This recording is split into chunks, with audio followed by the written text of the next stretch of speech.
En 1940 se inaugura en Cuba la etapa democrático-burguesa con la aprobación de la ley constitucional, la que coincide con la Segunda Guerra Mundial.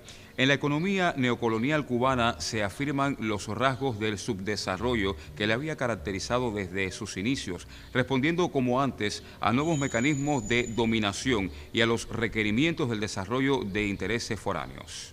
La organización del movimiento obrero y sindical en Camagüey y su enfrentamiento contra la explotación económica, política y social por los trabajadores constituyen una constante en la historiografía regional y un marco referencial para caracterizar las políticas represivas de los gobiernos, patronos y compañías monopolistas estadounidenses en Cuba y su repercusión en el territorio camagüeyano.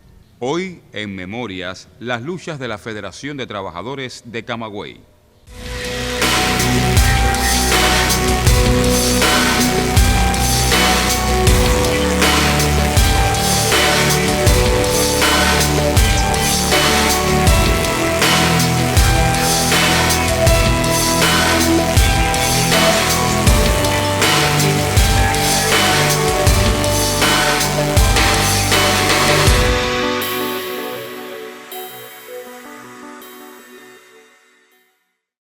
La Federación de Trabajadores de Camagüey, constituida en el primer Congreso del Comité de Fraternidad Obrera por las organizaciones obreras del territorio el 18 de diciembre de 1938, contó con la participación del dirigente obrero Lázaro Peña y eligió a su comité integrado por Justo Tamayo López como secretario general, además de Pablo Escobar, Natalio Labastida y Pedro Aróstegui, entre otros miembros.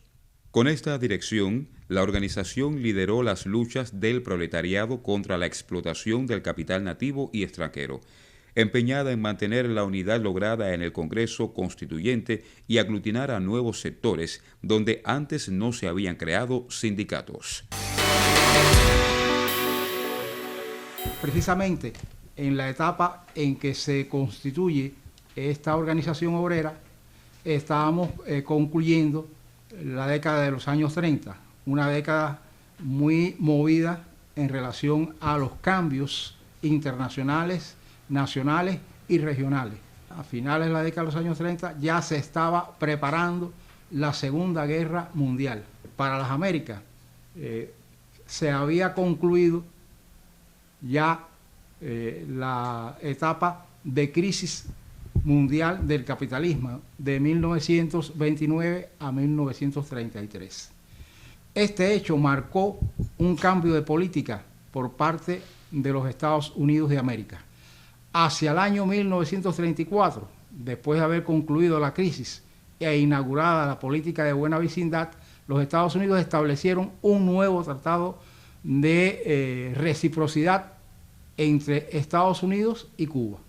El nombre de reciprocidad le queda, es nulo, por lo cual los Estados Unidos lo que hicieron fue incrementar aún más la explotación económica sobre Cuba. En el caso de Cuba, había concluido en 1935 el ciclo revolucionario de la revolución de los años 30, conducido por Mella, conducido por Villena y Guiteras. Como resultado de este auge de lucha contra el militarismo, contra el fascismo, hay todo un movimiento general también en la reorganización del movimiento obrero y sindical que había sido reprimido en la huelga de 1935. Y a partir de ese momento, pues, en la clandestinidad hay todo un proceso de lucha. 1937 es el momento donde se va a producir un viraje en relación a la lucha en el orden general. Camagüey es una plaza importante, dado el emporio azucarero y ganadero en existencia en estas tierras del Camagüey. Y por esto, pues, se convoca por Lázaro Peña a la reunión de todas las entidades obreras para la creación de una federación similar a la que se habían creado en La Habana y Santiago de Cuba. Y es, por lo tanto, en 1938 escogida la fecha para llevar a cabo esta primera reunión, y allí se le da nacimiento a la Federación de Trabajadores de Camagüey. Las luchas por las reivindicaciones salariales y otros derechos laborales continuaron siendo una constante de la Federación de Trabajadores de Camagüey. La Constitución de 1940 refrendaba los derechos laborales de los trabajadores. Sin embargo, los patronos nativos y las compañías norteamericanas se resistían a aceptar el derecho de sindicalización a los patronos, empleados privados y obreros para los fines exclusivos de la actividad económico-social. En 1940 hay un acontecimiento que influye de manera positiva en todas las luchas democráticas de todas las instituciones, organizaciones políticas, obreras y sindicales, que es el hecho de la existencia ya de una nueva constitución, la Constitución de 1940, una constitución que se caracteriza por ser una ley general, democrático, popular, burguesa, pero avanzada, tan avanzada que recoge las principales demandas del movimiento revolucionario de los años 30. Es un equilibrio entre el poder oligárquico y el poder democrático revolucionario. Se aprueban la creación de sindicatos, tanto sindicatos para los obreros como también para los patronos. En esta división pues está el derecho legal tanto para el poder burgués como para el poder proletario, significado en la organización de sindicatos, las organizaciones obreras que pueden organizarse como tales, pueden convocar a huelgas para exigir sus derechos civiles, para exigir sus derechos económicos, entre ellos salario, entre ellos empleo, entre ellos convenios colectivos de trabajo. En fin, todo esto pues lo marca la nueva ley constitucional que se ha aprobado en 1940.